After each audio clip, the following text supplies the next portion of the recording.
नमस्कार श्रोतो, अस बकवासवाणी दे पलोड़ा केंद्र थमां 104.3 मेगाहर्ट्ज समा बोला रहे हैं। दपैहरी 2 बजिए पौने 4 मिनट होए ते हुण डोगरी खबरां।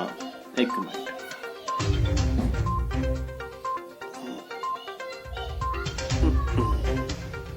सेल्फी लैंदे ही विस्तार करना है। अज पलोड़े दा एक बंदे रुने खबर आ दी है। सुनने चवा करदा जे बरदी बरखा लाड़ी ने लैन भेजिया हथड़ियां ते उसलै रुड़ी गया जिसलै निक्की निक्की पौन लगियां कणियां।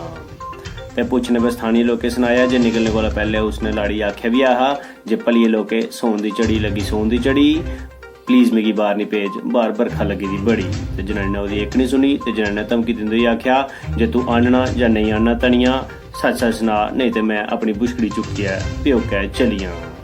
ते तुसें दिक्खेआ किस तरह एक बंदे ने इन्ने बड्डे खतरे टालने आस्तै एह् निक्का जिहा रिस्क लैता ते रुड़ी गया।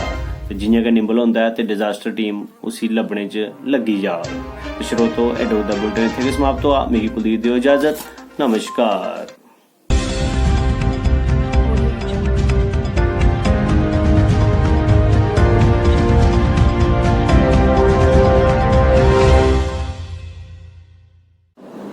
नमस्कार श्रोतो, अस बकवासवाणी दे पलोड़ा केंद्र थमां 104.3 मेगाहर्ट्ज थमां बोला रहे हैं।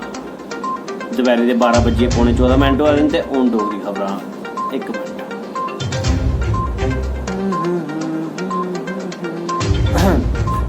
बाल सैट करदे होई विस्तार करना है। अज पलोड़ा दे एक ग्रां च एक कुड़ी ने गोलगफ्फे आह्ले कन्नै लाई लड़ाई। आखेआ जे मैं डेली इसी 2 रुपए बटानी आ, मगर अज इसने मिगी फ्री दा खट्टा पलैने दा की कीती मनाई। उन्हें भी आख्या जे इसने मिगी मिट्ठी चटनी की नहीं पिलाई। उन्हें भी इल्जाम लाया जे इन्ने मोए ने जानी बुझिए मिगी बड्डा गोलगफ्फा दिता जेदे मेरे मुंह च फसी गया, जेदे कन्नै मेरा 2 मिनट मुंह इयां होई गया। मौके पर फूड इंस्पैक्टर ने जायजा लैता ते कुड़ी दी 3 कोलियां खट्टा पानी पिलांदे ही इंसाफ दिलाया।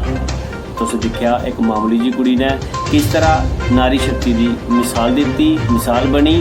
ते तुस भी चेता रखियो, don't under estimate the power of A common Dogri कुड़ी। श्रोतो एडो दा बुलेटिन इत्थे गै समाप्त होआ। मिगी कुलदीप दियो इजाजत। नमस्कार।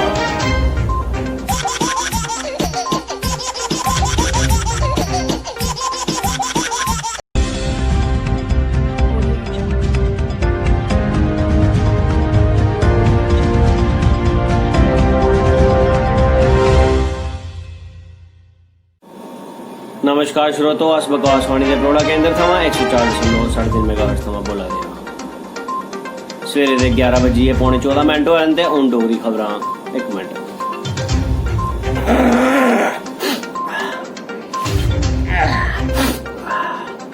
नक्क पूंजदे होई विस्तार करना है। अज पलोड़ा च एक जनाने ने बंदे पर दित्ता परचा। आख्या जे पीए घर आंदा मिगी नहीं दिंदा खर्चा। उन्हें भी आख्या जे मैं एदे कन्नै नहीं रोना, एह बंदा बड़ा खराब, बेचिया घरा दे भांडे, एह बंदा पींदा शराब। जेदे कोला दुखी होइया उन्हें फौरन कराई वूमेन सेल रिपोर्ट, जिथे थानेदार ने फौरन के एक्शन लैंदे ही बनाए ओदे कोला बाटा अखरोट। हुण फिलहाल बंदे दी वूमेन सेल कीती जा दी पूछताछ। पुछने पर बड़ियां गल्लां सामने आईयां क्योंकि उन्हें कोई नहीं कीती गलबात। फिलहाल ते उसी बर्फाई सिल्ली पर बिठाइयै पूछताछ जारी। आख्या जे सच सच सुना, तू बोलदा की नहीं, के है तुगी बमारी। लंबी 5 मिनट की पूछताछ के बाद उन्हें दिता जवाब। आख्या जे मिगी इत्थे गै रखो, कुट्टो मारो, क्योंकि मिगी पुलिस के डंडे कोला डर लगता, जनानी दी क्रैंकी कोला डर लगता है। साफ श्रोतो एडो दा बुलेटिन इत्थे गै समाप्त होआ। मिगी कुलदीप दियो इजाजत।